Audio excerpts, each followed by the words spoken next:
and here. All righty, we are officially live. Oh, now we're live. We're live everywhere. We're live everywhere. Gotta love technology. I don't know what's going on with technology today. Yes, lots of little hiccups with technology. How's it going, everybody on Instagram? We're saying hello to everybody on Instagram. We can't hit the wave button, but we're waving at you right now. Welcome to BnB Live, a Fair Trade Network. Take it away, Eldonna. Yeah, and welcome to everybody else on Facebook, YouTube, LinkedIn. Welcome to BnB Live, our live show. Just a little update for the future. And starting in November, we're going to be moving our show to 6 p.m. Pacific, because my job, I'm having to, you all know, work a corporate job, and I'm having to go into the office 3 days a week. And one of those days will be a Thursday every other week. And it's just going to be too much to get from there to here and get set up and ready to go. So starting in November, we're going to start at 6 p.m. to make that work. And also Vanessa has the same amount of things going on, which we're going to get into because our special guest today is none other than our normal co-host, Vanessa Romero. Hi, everybody. How's it going? How's it going, everybody? Well, just wanted to say again, of course, you see me sometimes kind of over here in the corner. It's because I'm sending out comments or we're interacting with our guests that are watching us live through, of course, the Facebook, because that's primarily where this streams through, correct? Right. Yeah. Through we use StreamYard, and so it streams through to my page on my Eldonna Luis Fernandez profile, the Baskets and Beads Kenya group, the Baskets and Beads Kenya page, and then 2 YouTube channels, and then also on LinkedIn. So that's through StreamYard, and then we have Instagram going with your phone and my phone. Yes, absolutely. So we are here. We are live. We are ready. Man, what a day. Well, we made it. Yeah. I text Eldonna because usually, we're here a little bit earlier. And I was like, oh, this is a little bit different. So I was like, are you all right? But then I saw you pull up. I'm like, okay, we're good. Yeah, I came rolling up. It's been kind of crazy. So. I thought I was going to have to do the interview by myself. She's going to interview herself. Hi, I'm Vanessa, and I'm here to interview myself. Yeah, I'm like, okay, what do I need to prepare for? But you made it, so I'm glad that we're here together so we can have this time of conversation with one another. We've had a whirlwind of activity there was about 10 days straight of lots of activity with Baskets and Beads. Yes, lots. Culminating with,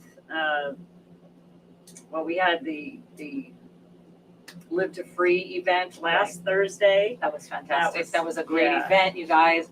Such a good event. Yeah, that was an awesome event. And then Sunday I did the Santa Ana Elks, right? Which it was a one table pop up, but I sort of adjusted the space and turned the table sideways and made it like a store, which was kind of cool. So that was different than anybody else's space, and people came in and shopped, and I think that actually increased sales, which was great.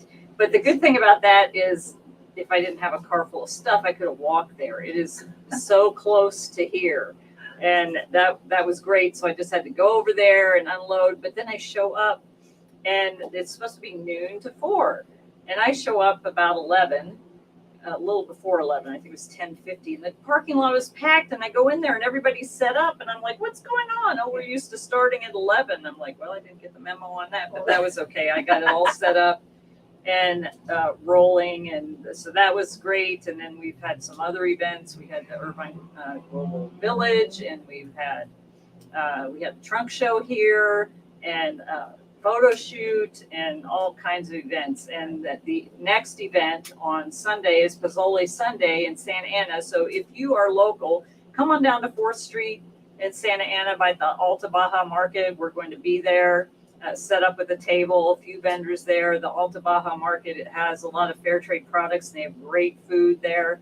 So we'll be right outside there. So if you're local, come and hang out. It'll be a nice, quiet Sunday, good place to come and just kind of hang, bring your family, come check that out. So it's from 10 till 3 p.m. So Baskets and Beads will be there. Love to see you there. And then the following week on the 4th is the Irvine Fine Arts Fair at the Great Park. That's always a great event. There's a lot of handmade products. Baskets and Beads will be there on hand, and love to see you there. And if you want to find out more details about the events that we have coming up, go to basketsandbeadskenya.com. So I think you can put it up on there. Yep. And if you're on my Instagram, you can go to the link tree If you're on Vanessa's Instagram, you can go to the at Baskets of Beats Kenya link tree and follow, and you can find the link there. You go to basketsofbeatskenya.com, it'll pop up, will come up. You can put your info in there. We're going to be working on some upcoming Black Friday specials, so you definitely want to get in on that. That's only going to be available to people that are on the list. So you want to get in on that and get connected. So those are some of the things coming up. We haven't put the dresses. We've been talking about the dresses. We haven't put them online. They're right over here. They've already started selling at the events. We're going to attempt to get some of them online. So some of you, if you you've seen some of the pictures have been posted on Facebook and Instagram. If you see one you like, they come in small, medium, and large, extra large, and it look great on everybody. We're calling it the Sisterhood of the Traveling Dress. Yes, Yes. because that's exactly what it is. Yeah. So very complimentary. yeah, so love for you to get one of those. And we're going to be talking more about that in the future, because the empowering women that we're doing in Kenya, it's also empowering women here to be able to embrace having a pop of color in their lives. Right. Too many times women have been told to just show up and stand in the corner and, not wear anything bold. Like, I'm just wearing a pop of color here. And just being comfortable wearing that and how it makes you feel beautiful and powerful. So there's going to be more to follow on that. Right. Absolutely. Very good stuff. Very good stuff. Yeah. So that's about all the announcements. But let's talk about our guest today. Our guest today is not going to be asking anybody else any questions, because we're going to be asking her questions. And I have known Vanessa since 2017, right? Man. That event. Wow. In 2017. Yeah. Time flies. Yeah. Eldonna. It really does. Yeah, you may have heard this story, but for those of you who haven't, I was speaking at a women's conference in Riverside. Yeah, Riverside Corona. It was Yeah, it was a women's conference, and I was one of the keynote speakers talking about how to think like a negotiator. And I was there, and Vanessa and her friend Amanda, who I also know, had tickets to go, and they were sitting up front and heard me speak. And when Vanessa tells a story, she's like, "Oh, I wanted to go meet you." And so we met briefly there. I had a table and was selling books and talking to people and stuff. And, met and talked or whatever. And then, was it about a week later? It was, yeah. It was actually the following week, like the weekend. Yeah, it was. Yeah. And there was somebody who I knew who was in Claremont. She lived in Claremont at the time. She actually had a boutique in Claremont. Yeah. And, well, you could share what happened. So a week later, we're a local business there, so we like to also support other local businesses. That business was celebrating their 1-year anniversary. I showed up to support the 1-year anniversary celebration, and lo and behold, Eldonna's there. And of course, I recognized her, and the people I was with, I was like, that looks like she's here. Like, I just saw her last week speaking, and I was a little hesitant to go up to you. I didn't know like how you would take it, because we had just seen each other the weekend before. I'm like, I don't want her to think I'm stalking her, because you know what I mean. But I ended up going up to you, and I'm like, hi, I don't know if you remember me, and you're like, no, I remember you, and I'm like, oh, nice to see you again. The conversation started like, well, what are you doing here? How do you? And then you told me you knew the person that owned the business. What are you doing here, Vanessa? Then I answered, well, I have a boutique here in the community of Claremont. And so that's kind of where and then I ended up having to go back to my shop, because I went for a little bit and I had to go back to my shop to continue on with my work day there. So I only had maybe about a half an hour with you, and then I had to leave. And then that was our second interaction with one another. And then I don't remember, maybe you can say, after that weekend, how long was it before you left to Africa? Because that was the first trip you took to Africa. That was like October, right? I don't remember the month, but I'm just thinking I think it was October time frame, October, maybe beginning in November or whatever, 2017. I went to Kenya in February 2018. So I had already, it was right about the time I had made the decision to go, and I was raising funds for that. I think this was before I had decided to go, because I didn't know I was going to Kenya yet. So I had made that decision, and then I was raising funds and getting all focused on that. Had a couple more speaking engagements and things. And then I went off to Kenya February 2018. And then, of course, I met the ladies in the Kipsongo slum and brought back some beads. But while I was there, I was like, oh, Vanessa, she has a boutique. This might be a good product for the boutique. Right. So I'm like in Kenya reaching out to her. Hey, I want to talk when I come back. You know, I'm wondering if I could even go back. After we get done later on tonight, I'm going to look at my messages. I wonder if Messenger still keeps them from that far back, because I'll never forget the message. Because yeah, you had mentioned I'm in Africa now. Mind you guys, I had spoken to her when she came to that ribbon cutting ceremony, that 1 year ribbon cutting ceremony, and then I had not heard from her. Okay, and then fast forward, she's in Kenya, and I get this message through Messenger on my Facebook. I'm in Africa. When I get back, I need to see you. And I remember I was like, you know, it just came out of nowhere. And I was like, oh, okay. I was like, I'm very direct. I'm like, idea, send message, go. Yeah. So I never think about how somebody's going to, sometimes forget about how somebody's going to receive that. It was totally fine though. I was just like, wow, like, okay, like, so, you know, between that moment of that message until the time you finally arrived, or you came back from your trip and then came to the shop, you know, in my mind, I was wondering what it was that you wanted to meet about. Like, okay, I wonder what this conversation is going to be about. Of course, I thought, of course, something great, something good. You know, I was excited about the conversation. I just had no idea where the conversation was going to go, you know, what it was going to be about. So you came to the shop and you had brought the beaded necklaces with you that day, and you shared with me the impact of that trip and what it did for you and the idea that you had. And then I remember you just saying and asking me, would you be willing to sell the paper beaded necklaces in your boutique? And I said, absolutely. Because the shop that I had at the time, the business that I had there was all about empowering women as well and supporting women in business. And this just gave us an opportunity to extend that internationally at that point. You know, I mean, we were already working with some, but not on this level. I felt like, okay, like this is definitely something that's like, wow. Like, so we brought it in, we embraced baskets and beads, and we even went a step further, right? We did like where you would come and speak about what had taken place for you there on the trip and the story that's behind the product. And then of course, it was kind of like a trunk show kind of thing as well. And, you know, and product was sold, and it just was a great beginning to the relationship of baskets and beads. So, you know, I stuck with the business up into 2019, and then closed up shop, you know, in 2019. And so, you know, I had a great run with the boutique. You know, it's definitely, it's a lot of work like anything. So let's just talk about that a little bit. When did you open, and then when in 2019 did you shut? So when I met you in 2017? 2017. Yeah. So in 2016, the idea and the concept of opening up a boutique came through at that time a friend of mine who was versed in retail, went to school for fashion and all that great stuff. You know, had a lot of knowledge in the retail business, and said, hey, let's join in on this venture together. Let's go into business together. So initially going into running and operating a boutique, I went into business with somebody else.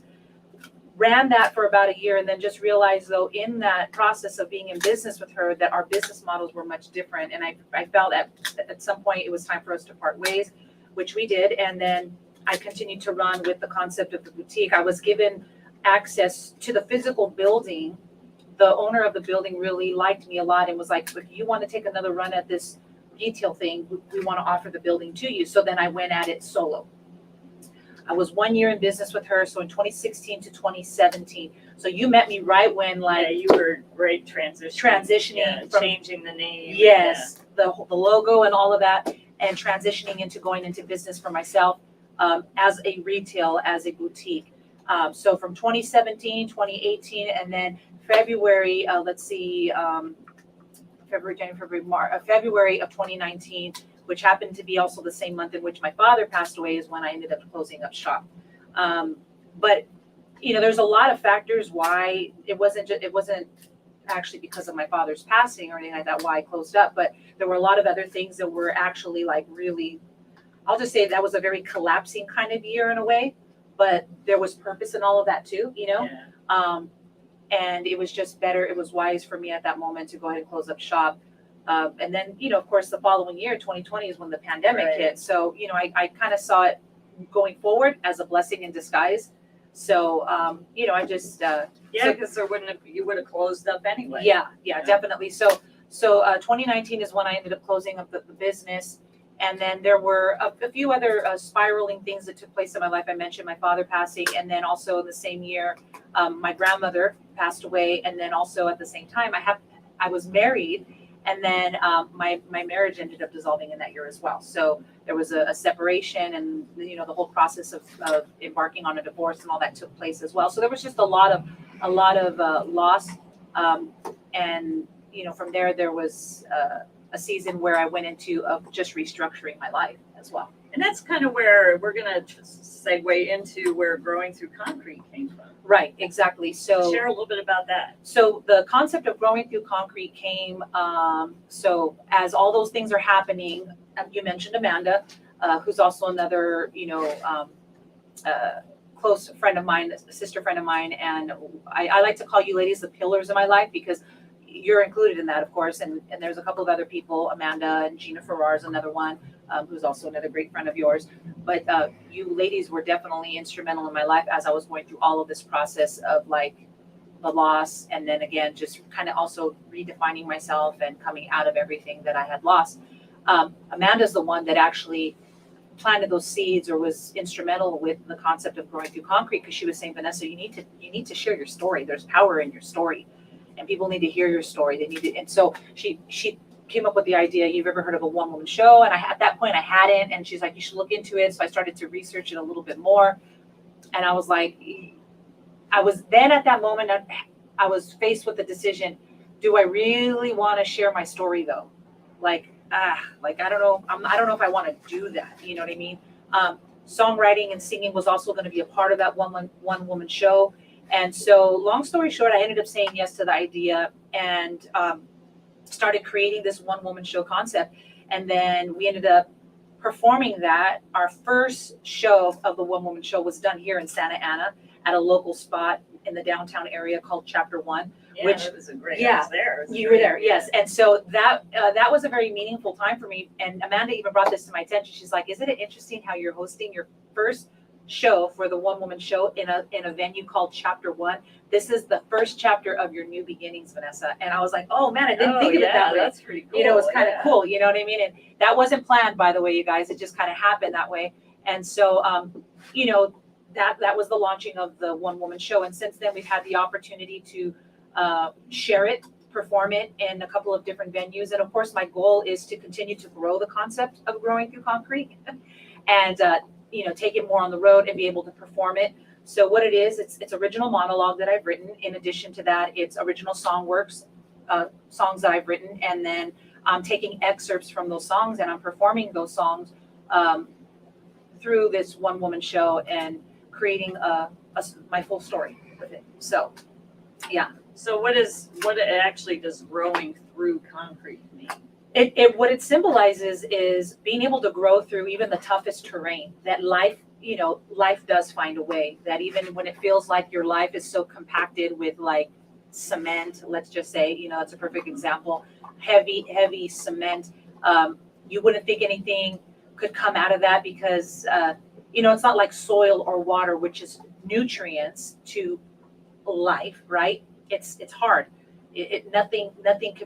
Nothing seems to penetrate or come through that, but life does find a way. And sometimes, when you're walking on a sidewalk somewhere and you're making your way around, sometimes you'll see like a dandelion or you see something growing, even a blade of grass growing through the crevices of cement or concrete. And that really does, it symbolizes no matter what you're going through, the heaviness, the concrete that's in your life that is always constantly trying to press you down and push you down, that in that or through all of that, that you will find a way and you will come through, you will persevere, you will push through and find a way, and your life will bloom again. So Yeah, that's awesome.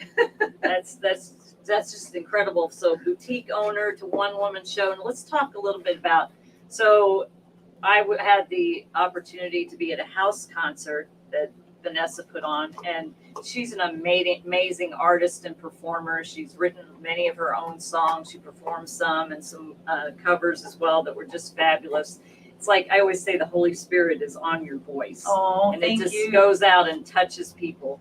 So if you go to on Instagram, I had put up a clip from the did you see that? Yes, I did. Yeah. I saw it.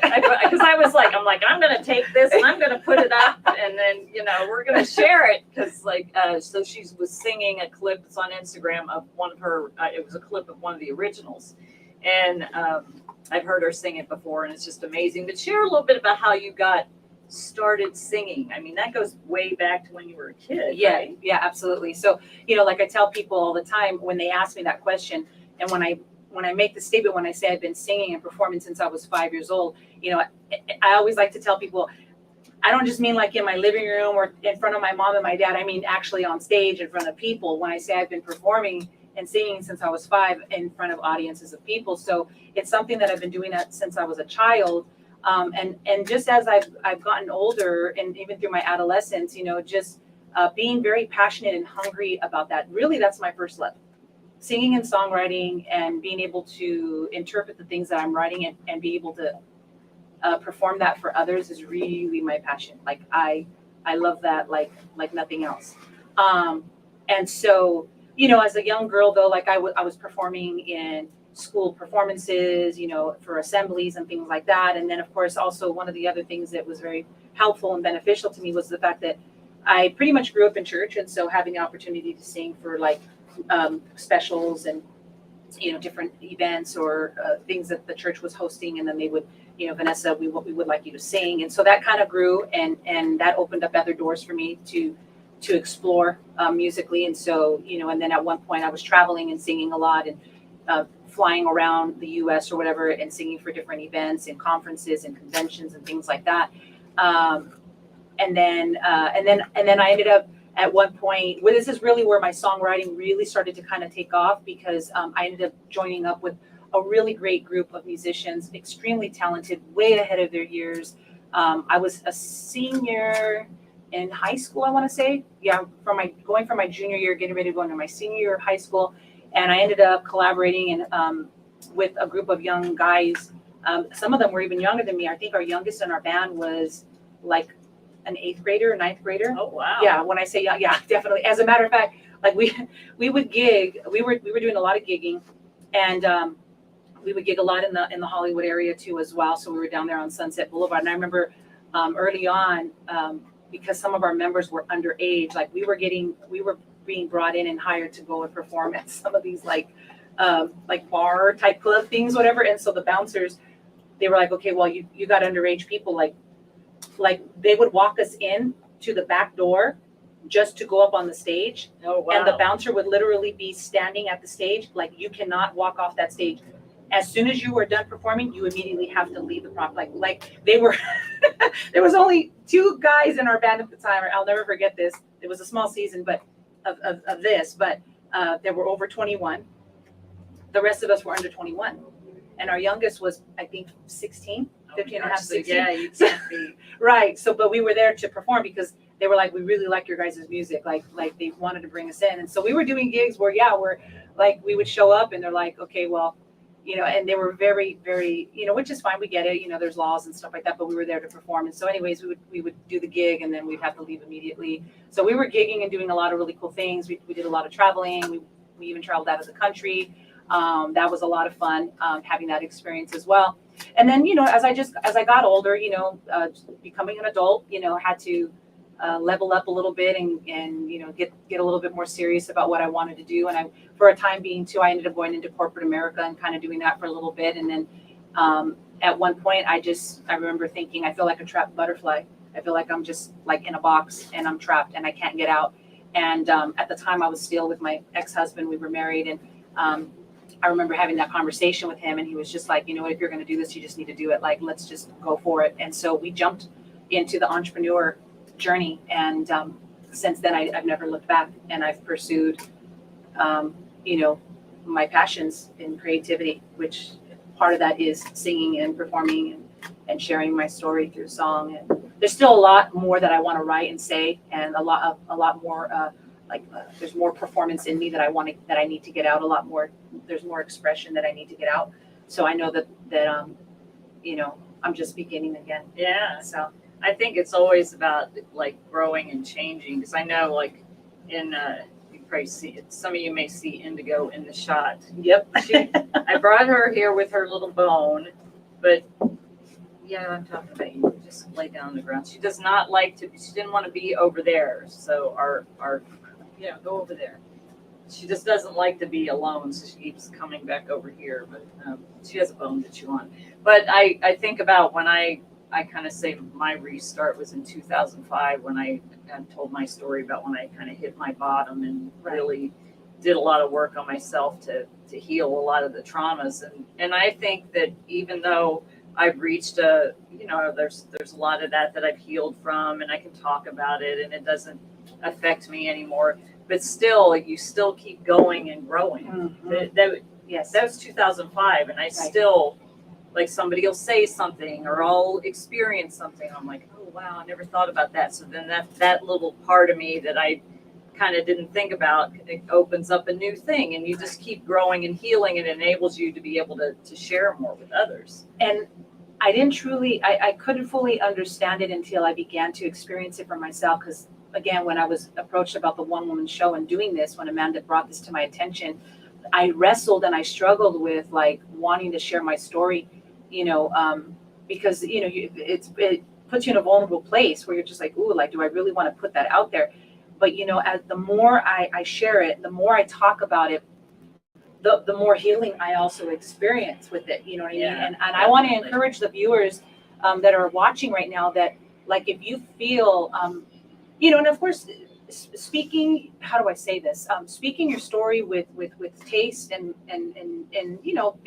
being mindful how you bring that story out. I mean, I think there's a way to do that. You know what I mean? And I put that out there when I say this though, but there is an importance to being able to speak your truth. And sometimes though, there are groups, there are spaces where it's those safe spaces where you could just kind of like air it all out and say it however you need to say it. And I have those safe spaces with the women that I can talk to, on that level. Definitely. But when I'm presenting it though on a level where, let's say it's more of a general, I could still speak my truth, but maybe it's not as raw.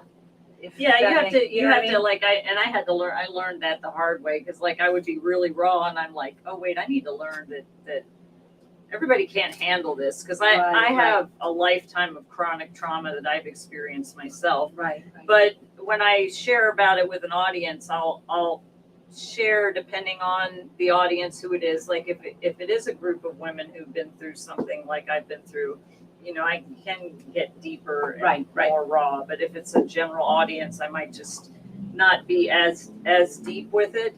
But I remember when I was going to Saddleback Church, and Pastor Rick Warren always said, don't waste your pain. Who better than to help somebody who was I like to say victor over domestic violence, or somebody who is currently in the. I'd like to say that you're a victim. You go into survivor mode, and then you become a victor over it. There's a pathway to that. But who better to help somebody who's still either in the victim or the survivor mode than somebody else who's been through it, and say, look, I'm on the other side. And my path is probably different than yours, but you can take this path and you can keep coming and you can get whole again. Yes, absolutely, absolutely. So I've learned about that, and just knowing how much and how I say my story. But then there are times where you do need that covering or that real safe space where you could just say it in those ways as well. There's a time and a place for all of that, So just kind of being able to gauge and know when those times are. So, having that. And then, the other thing that I would like to talk about a little bit too is that also in the same year of 2019, in December of 2019, after experiencing all that loss, I had an opportunity come my way to partake in a production of a film. And so that came to me in December of 2019. So as I, again, experiencing all this loss, all of a sudden, these new things started to kind of come my way. Now, mind you, that came to me. I wasn't looking for it. I definitely can honestly tell you guys, I wasn't in a space or a place where I felt even ready for that, because I wasn't looking for it. Okay. I got a phone call from the writer, the producer of this film, offering me the leading role in this project. And I sat with it for a moment. I'm giving you kind of a little bit of the shorter version of it, but I sat with, because I had to give them an answer pretty quickly. They needed to know. If not, they needed to cast the role. I remember calling my mom after I got off that phone call and telling her about it. And she tells me, well, what are you going to do? And I said, I don't really know. I don't know. But I felt in my heart like as if God was telling me I needed to say yes to this role, because by saying yes to it, that's how I was going to acquire the healing that I needed in my life. Now, mind you, here's why I was hesitant on taking the role, because some of the characteristics, some of the things that this character had experienced were some similar things that I had experienced in my personal life of my relationship, right? And so the reason why I was hesitant, because I wasn't sure if I was going to be able to handle it. That was my hesitation. Yeah. And, but after feeling and sensing in my spirit that this was going to be a part of my healing, I ended up saying yes. I said yes to the film. So now, mind you, we were supposed to start production. We went into contract at the end of December of 2019, but we were going to start officially on the film in 2020, right when the pandemic hit. So for the first year, we were sitting idle. We couldn't do nothing. Right. Everybody was all shut, locked down. We were shut down. There was nothing we could do. And so, although there was a sense of excitement, like, oh, I'm going to be working on something new, all of a sudden with the pandemic, I mean, it had all of us in a slump, you know what I mean? And so and then having to go through, my divorce at the same time, being alone with just my daughter and I, and at that time too, we didn't know. We were like, we have to be isolated from our family. I couldn't even be around my family, couldn't be around my mother, who I'm really close to. It's like, it was a really hard time. It was a hard time for all of us, for everybody. And so fast forward, as we began to get a little bit of traction with the project, I began to learn a lot of things about the production, and I was basically a sponge. I wanted to understand and learn about as much as I possibly could. Yes, I can honestly say that I got the bug for acting, meaning like I wanted to do more. I'm like, ooh, I'm really liking this. I'm enjoying the process of this, and exploring, even right now, even exploring the character that I had to play. And so from there, it grew into eventually me launching a production company. And so I say we, because there's, I have my board of directors. I have everybody that now is that everybody's in place and stuff like that. So I always like to use the term we, so we officially, Romero Family Entertainment is our production company, and we are behind the film that I'm in, that I'm going to be playing one of the leading roles in the film. We are the production company that is behind this movie as well. Yeah, that's just amazing. And there's something exciting coming up with that. Yes. It's getting ready to be released soon, right? Yes. So in 2024, we're scheduled in January of 2024. We're working out still some of the specifics for that.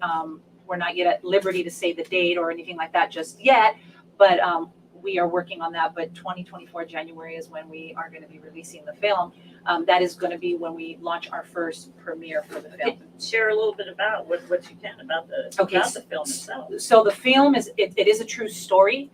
The film is based on the life of a courageous mother who goes on a journey to fight on behalf of her son. Because of her courage and her determination, she was able to change 2 bylaws in the state of California. So it's a very important film. It highlights and it speaks about issues with mental health and wellness. There's domestic violence in there as well. But here's the thing that I want to say. I really believe that the film, it's an inspiration. The life of this woman is an inspiration. The courage that it required of this woman to step up and to be able to face, just the system, and to go up against that, and how tiring it was for her to weather through all of that and to get to where she got, and the outcome of that.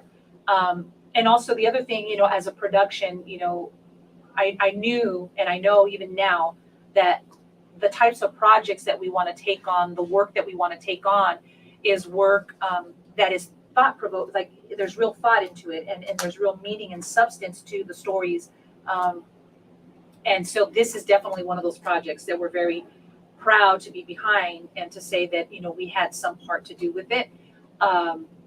and so yeah, so it's just exciting. It's finally here. It's been a long time coming for us. We weathered through a lot of challenges. Being also, because we are an independent production company, and this film is independent, and it takes a lot of finance to make a project happen. And we understand that. We know that because we produce here. There's things that we do here too, and it takes a lot. And so my hat's off to the writer, the producer of the film, Angel Ray. I know she's been through a lot, and she has sacrificed a lot for this project to get to the point that it is now. So we're really grateful for her sticking it out, weathering the storms, and not giving up.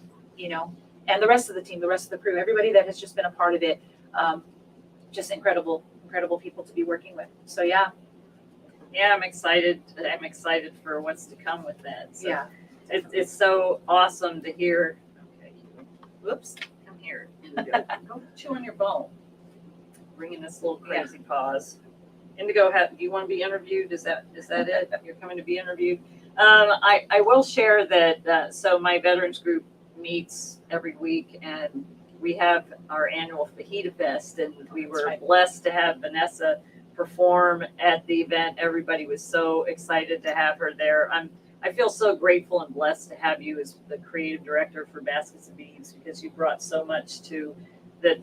Like, she's like, oh, we should do this. I'm like, oh, okay. It's just not my wheelhouse. I have a little creativity, but she just sees things. Well, that was also one of the other wonderful opportunities that came my way. Of course, with the transition of my life, and some of the great blessings that came out of the new life that I started to embark on were, my mother moved out to Orange County. I got into a beautiful relationship with an incredible person who's so supportive of everything that I do, and I'm grateful for that. But also coming out here also gave me the opportunity to collaborate with what's happening with Baskets and Beads. And so, being a creative director,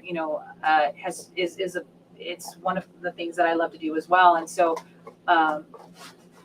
it gives me an opportunity to operate in my skill sets and to do the things that I love to do. So, I love it, and I'll just say that I loved how you arranged the boutique. I just look around, I'm like, oh, I so can't do this, And then here in the showroom, or when we go to an event, and I'm setting up, and I'm like, what would Vanessa do? Let me think. Let me look. Okay, I could put this here and that here, and I'm like, oh, this doesn't look bad. I'm learning. Oh my gosh, But what's crazy is that, like, I would not have known. It's never. Don't regret. I'm learning this, by the way. I'm kind of preaching to myself right now when I say this, but I'm realizing now.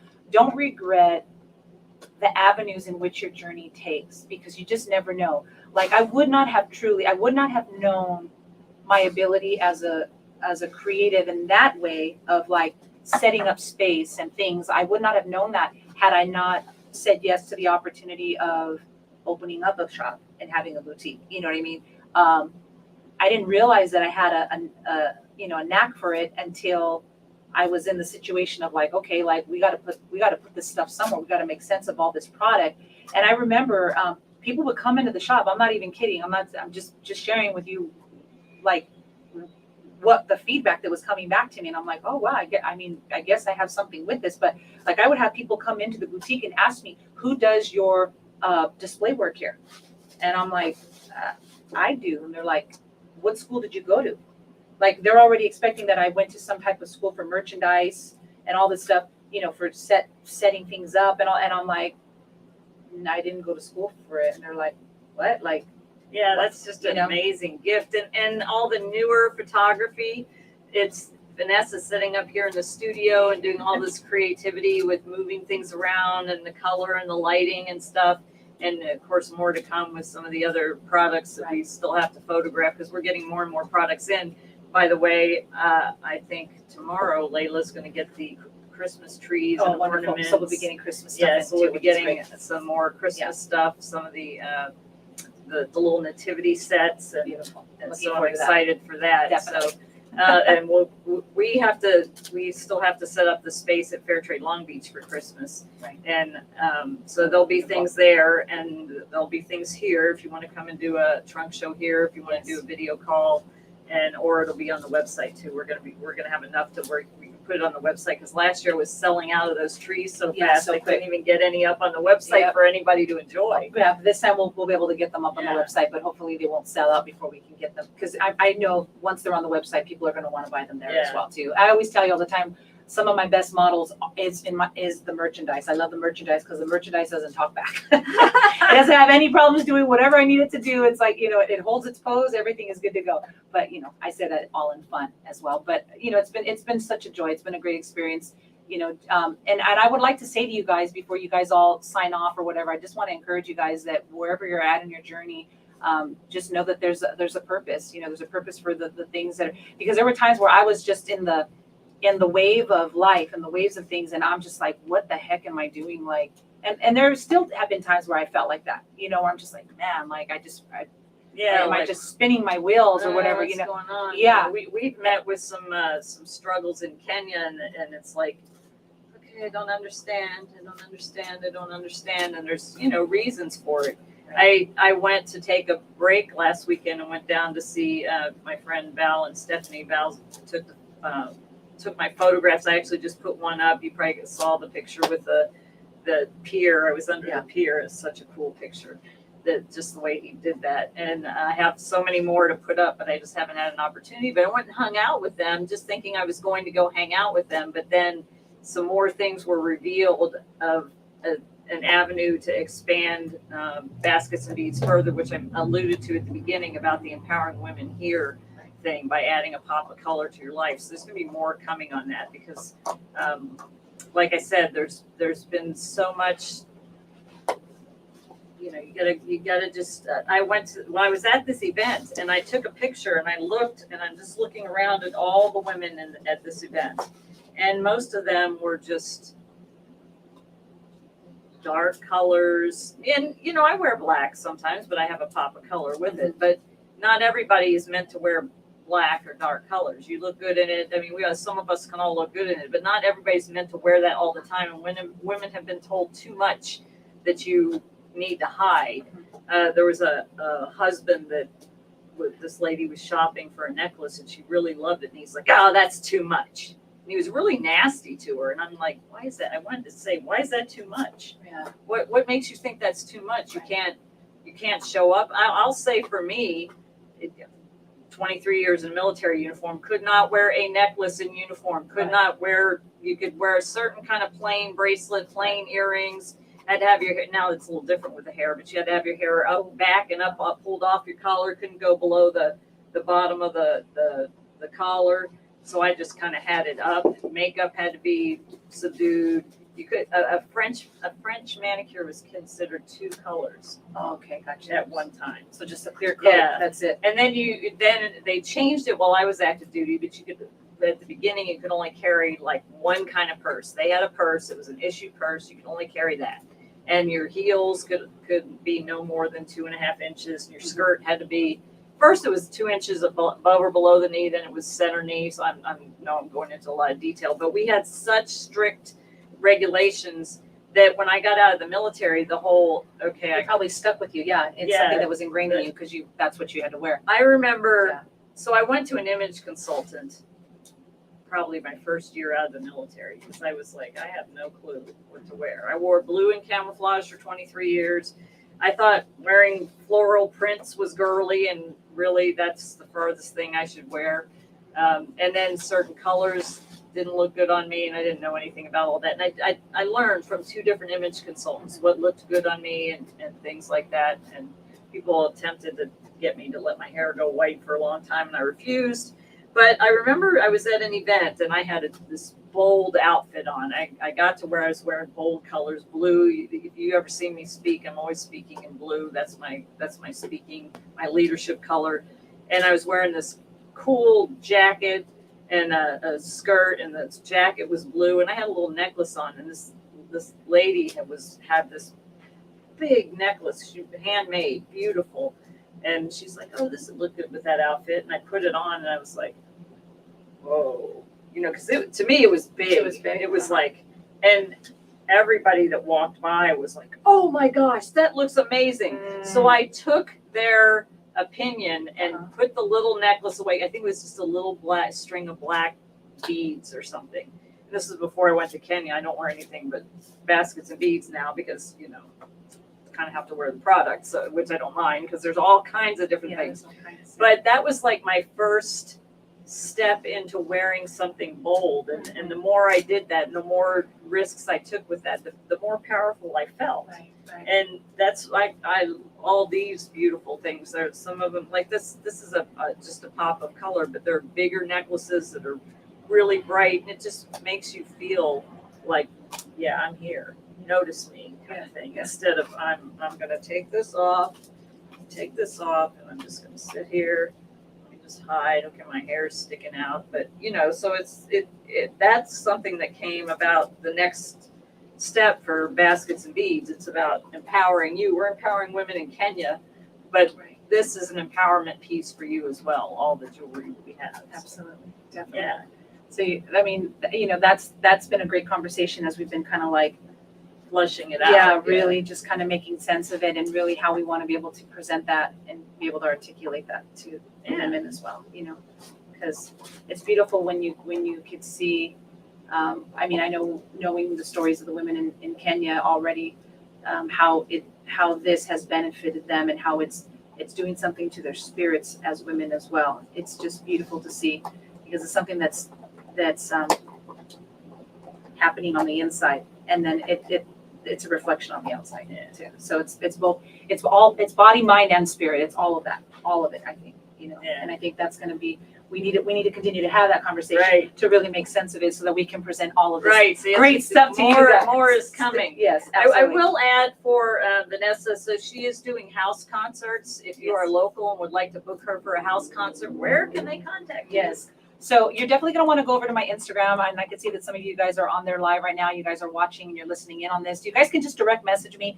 We can have a nice little conversation, but I actually have a really cool, I should send it to you just so you can see it. But but I have this really cool digital package or digital presentation, if you want to say, with voiceover work and all kinds of, it's a well put together, by the way, and it just explains to you what a house concert is, how we put this together, how it's a collaboration between me and you. You know, we host it in your space, your home or whatever. And I even give you ideas of things, of how we can do this. And yeah, we just join forces together, and I come and I perform. We hosted it in our own space because we wanted to demonstrate it and also to be able to grab content as well so that I can start promoting that. And, you know, we can bring it to you. And again, it's your people. So you're hosting it. You're inviting your friends, your family.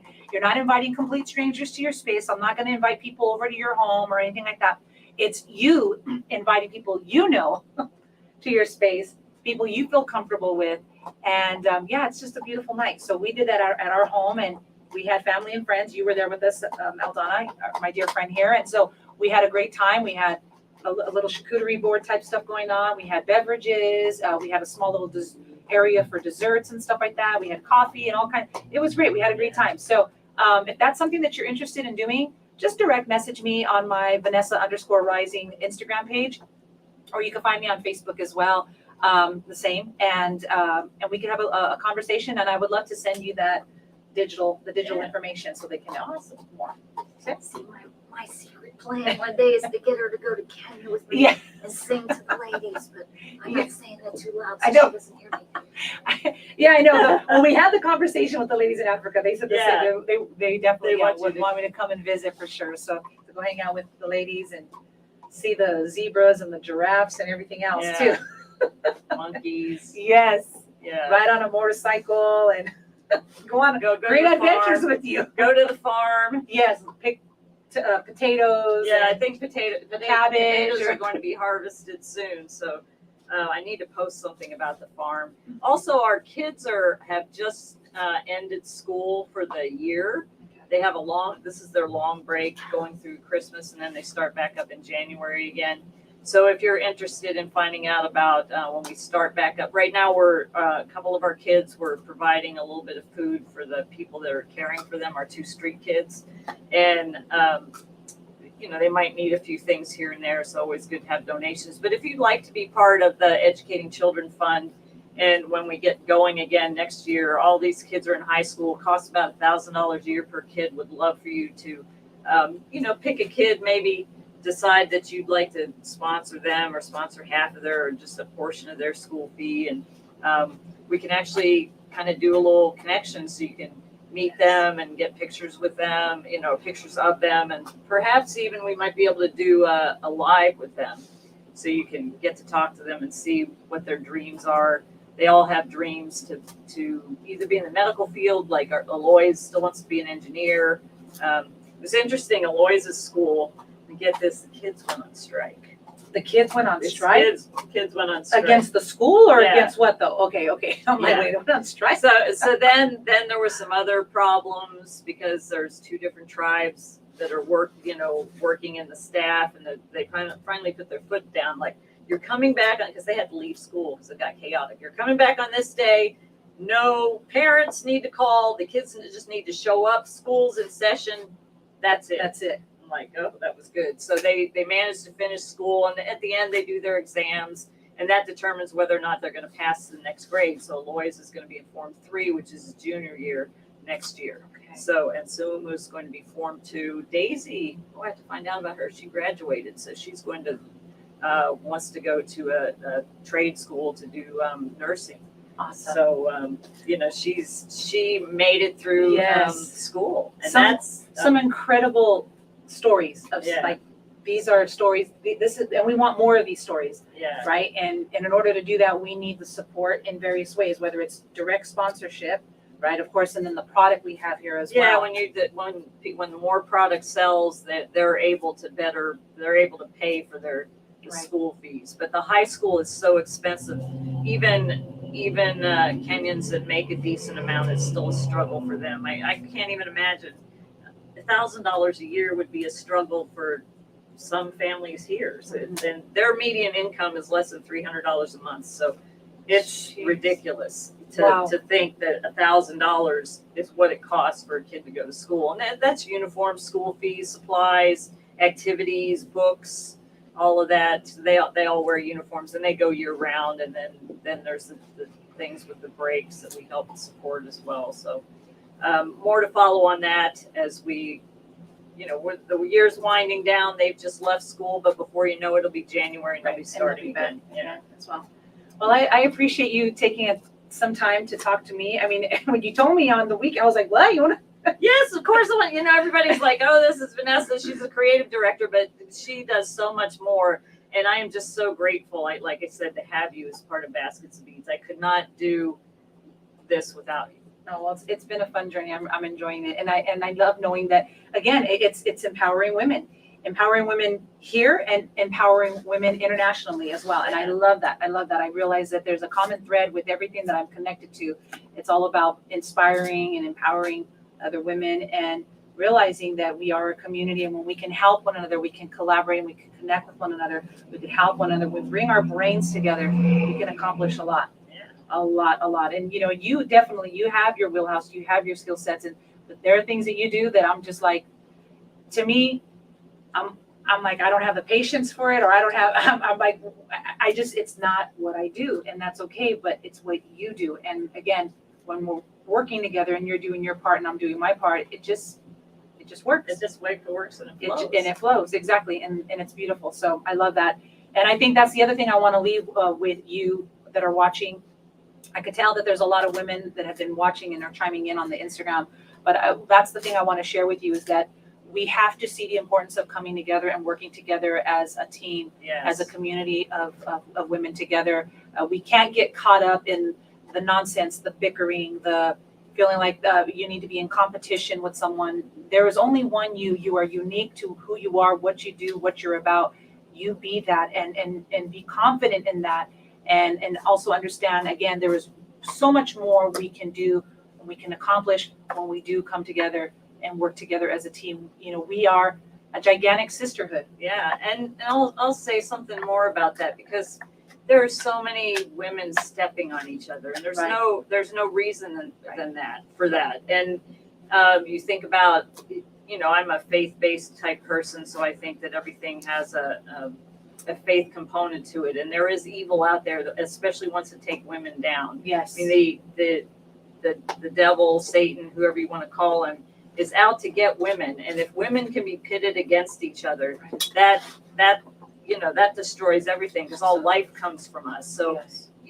if you have the ability to help another sister, okay, maybe you don't have time or whatever, make a little bit of time, or possibly you can connect her with somebody else who can help her, but take that time to help somebody. I've had a lot of people reach out to me. People ask me about speaking, and I share tips with them about things. I in my corporate job I work in, I have a lot of experience in government contracting, and people are always asking me, because they know that I know because of my experience, and I never say, oh, I'm like, I may say, okay, I'm right in the middle of something, I'll get back to you in a minute, but I'm always willing to help. So it's like reaching out and helping that other person, because something you have can be of value to somebody else. Yes, absolutely. Yeah, definitely. And we have to start seeing the bigger picture and understanding that what we can do, the impact we can make on our world and our communities, and it's so valuable. And we have to, like you said, we have to stop being petty and really get to work for the things that we should be doing. Yeah. We should be investing our time and our energy into. Sorry guys, it's just Indigo just barking at the door. She's our guard dog, and when she probably smells somebody walking by, Yeah. she's letting them know, don't even think about it. Yeah. And she's a girl too. Yeah. She's one of the sisters. She's, But I will add, because last Saturday, I did go to, as many of you know, Michelle Patterson, and she passed away at 53 from cancer. And her celebration of life was really beautiful. Her family was there, a lot of friends shared. And it just made me think about, we're so busy. We need to make the time to connect with each other and catch up with each other and spend time with each other and make that time, because tomorrow's not promised. right. You don't know when your time is up, and you don't want to have that, like, oh, I wish I would have, like, I didn't get to see Michelle, and she and I weren't like close, but she gave me an opportunity to speak at the California Women's Conference when I was not much of a well-known speaker. And she was always the kind of person that looked at somebody and saw, oh, I want to help you. Right. And she was a great example for that. And it just made me think, like, oh my gosh, I get too much caught up in all this stuff. I need to take time to spend time with my friends. And that's why I went down to San Diego to spend time with my friends Val and Steph, because I hadn't seen them. And Val was here doing the photo shoot, but I hadn't seen Stephanie in so long. And it just felt really good just to have some time, just to do nothing but be friends. Yeah, just be in the moment and appreciate the present and be in that. So definitely. That's why, like, I came back from the event, from the Celebration of Life. I went down there Friday. I spent the time with them. I did the Celebration of Life. I came back and I laid down for a minute because I was kind of tired, but then I wanted to come because I knew I'd see friends there and have a good time. So I'm like, I'm going. I'm not gonna isolate myself, which is very easy for me to do. So I'm forcing myself not to isolate, and I suggest you do the same too. There you go. Well, that's a great way to end the segment too, for sure. Yeah. Mic drop. Yeah. But before that, of course, how we normally end our segment though. So I'll just ask you the question. What do we say when we end our segment? Nakupenda. Nakupenda, you guys. Thank you so much for joining us and listening in on our conversation with me. Awesome. Thanks for having me, Eldonna. Appreciate you guys. You guys have a good one. We'll see you guys again soon.